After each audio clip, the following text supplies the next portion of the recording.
وتعالى في كلامه المجيد أعوذ بالله من الشيطان الرجيم بسم الله الرحمن الرحيم إن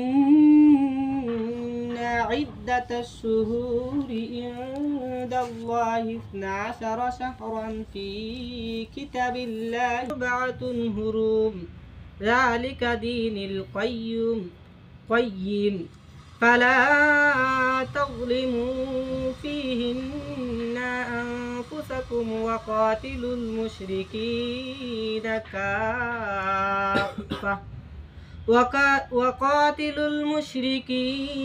كافة كما يقاتلونكم كافة واعلموا أن الله مع المتقين. وقال رسول الله صلى الله عليه وسلم اللهم بارك لنا في رجب وشعبان وبلغنا رمضان.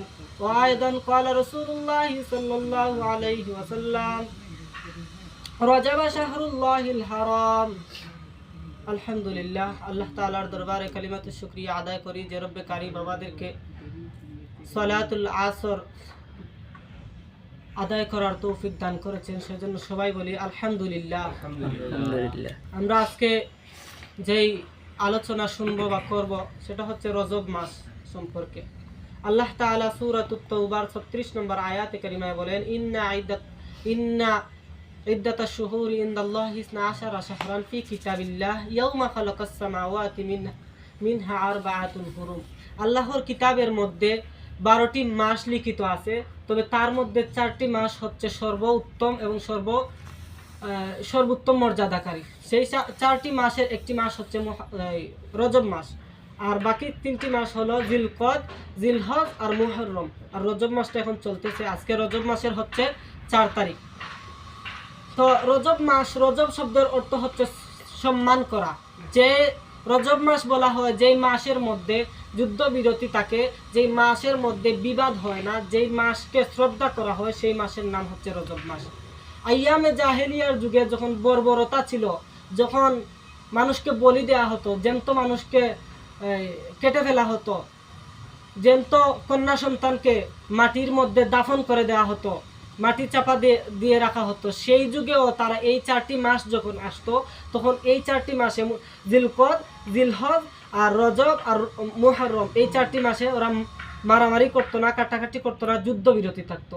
তবে তাদের মধ্যে তারা যেহেতু ইসলাম মানতো না, কিন্তু এই মাসগুলোকে মানতো, এর জন্য তারা এই মাসগুলোকে পাল্টিয়ে দিত। যখন তাদের যুদ্ধের সময় হতো, যুদ্ধটা ঠিকই করতো। যখন মনে করেন এখন রজব মাস চলতেছে, ওরা বলতো আজকে এই মাসটা আমরা রজব না, এই মাসটাকে আমরা এই শাবান বানিয়ে দিই, তাহলে আমরা যুদ্ধ করতে পারবো। যেহেতু রজব মাসে যুদ্ধ নিষিদ্ধ, যুদ্ধ করতে পারবো না। মুহররম মাস আসলে ওরা বলতো এই মাসটাকে আমরা মুহররম হিসাবে মানলাম না, এই মাসটাকে আমরা সফর হিসাবে মানলাম, তাহলে আমরা যুদ্ধ করতে পারবো।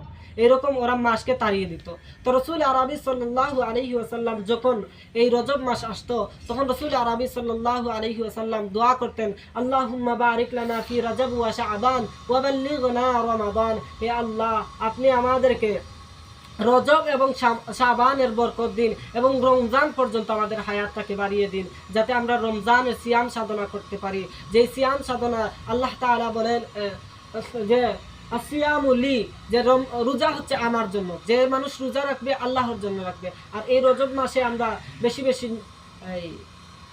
করব, ইবাদত করব। এই শীতের দিন হাদিস শরীফে রাসূলুল্লাহ সাল্লাল্লাহু আলাইহি ওয়াসাল্লাম বলেন আশ-শিতাউ রাবিউল মুমিনিন, শীত হলো মুমিনদের জন্য বসন্তকাল। যে শীতের দিনগুলো ছোট থাকে, এই দিনে আমরা রোজা রাখতে পারি।